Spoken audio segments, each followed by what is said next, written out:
Hi everybody, it's Richard here again and welcome to another video. Now this is a little tribute video for Brian Keith Flowers, more commonly known as Herbie Flowers, who passed away last week at the age of 86. Now Herbie Flowers was a bass player, double bass player, tuba player, and he was really a session man. But he was in a couple of bands himself, and he did release some solo material which I do not have. But I was looking through the collection to see what albums I had that featured Herbie Flowers, and it's quite a bit, so I thought I would go through these albums just as a little tribute. He had a really good life in the music industry, very well respected, and so let's start. Now the first band he was in was Blue Mink. Now you probably, if you're of a certain age, will remember them, or the song Melting Pot and Good Morning Freedom. My favourite track actually is a track called Randy, which is not on this best of album because I think Blue Mink changed labels all the time, so you can't get really a definitive best of. But yeah, bass player for Blue Mink, but highly in demand for other groups and singers.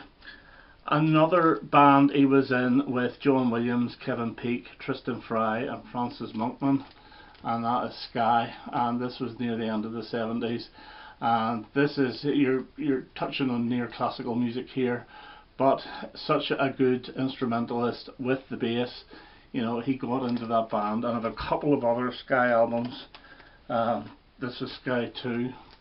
And these aren't bad, they're not really my cup of tea, and I picked them up extremely cheap, that's why I bought them. And then Sky 5 Live. So yeah, big member of Sky, and very popular at the end of the 70s and early 80s. Unfortunately now they're very popular with the charity shops as well, because those albums are everywhere for nothing.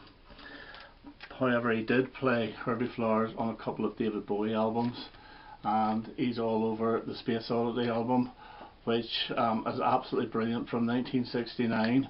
I also believe, and I never pulled it out, he was on the Holy Holy single, which was a standalone single from 1971. But the big one for me is David Bowie's Diamond Dogs, my all-time favourite album. Yeah, he's down here, Herbie Flowers bass, so he plays bass in all of this. And funny enough, there's a guy called Tony Newman who plays drums on this, which I will come to in another band that Herbie played with, and Tony played in the same band. So Diamond Dogs from 1974. Now he also played with Cat Stevens and featured on one track on his Foreigner album, How Many More Times. Really good album, really good song. So I didn't actually know until I did a little research that he was on that album. And he also played with David Essex on the Rock On album, which has Lamplight and Rock On it. And this is actually not a bad album. There's a pretty good version of See for Emily, Whenever I May Find Her, on this album, the Simon Garfunkel song. He featured on Brian Ferry's The Bride Stripped Bare on 2 tracks, When She Walks in the Room and the gorgeous Carrickfergus, which is, it's the bass that really makes that. It's just bass and acoustic guitar and Brian's really sultry voice, but it's a really good version from 1978. And he also featured on Steve Harley's Hobo with a Grin on the track Hot Youth, which is a pretty good track. It's not a bad album, it's not his best, but still, Herbie Flowers on that as well.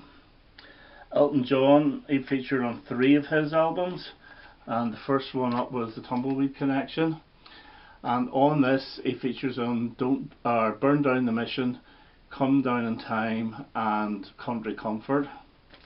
And he also features on the follow-up to that, well, the proper follow-up, it's Madman Across the Water, and he's on the title track here along with Indian Sunset and the fantastic Rotten Peaches.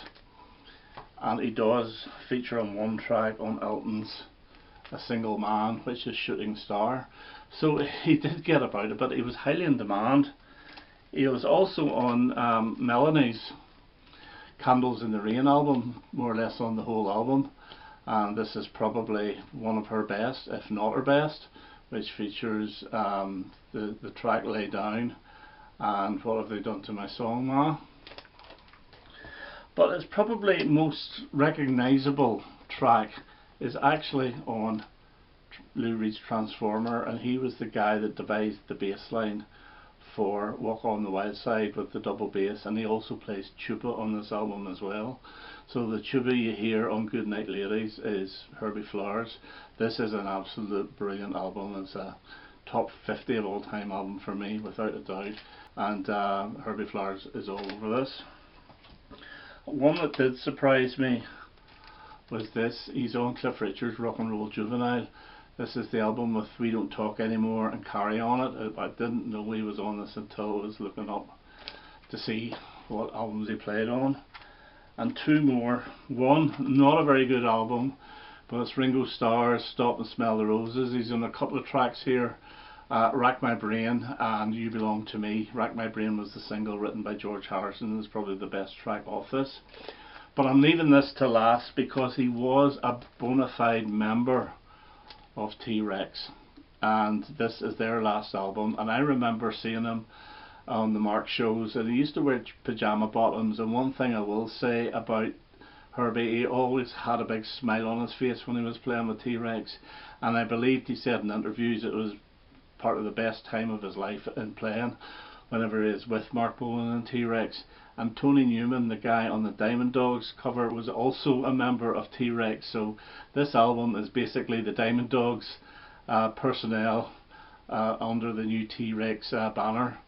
Now the thing about Herbie was he wrote a #1 hit single in 1970 for Clive Dunn called Grandad, which is terrible. It's absolutely terrible, but it did get to #1, and it kept this guy, Mark Bolan, T.Rex, off #1 with the song Ride a White Swan. So I wonder if there was any banter between the two of them in 77, because it was only 7 years previous about Grandad keeping Ride a White Swan off the top. But anyway, a fantastic bass player, and it's so many albums that I have, and it's such an array of artists. And it is sad to see him go, although he was 86, he had a good life, you know, so it's not a travesty. You know, he had a really good innings. But rest in peace, Herbie Flowers, and your work will never be forgotten. Okay, that's me for now. I hope you enjoyed that, and I hope to have another video quite soon. All the best now. Bye bye.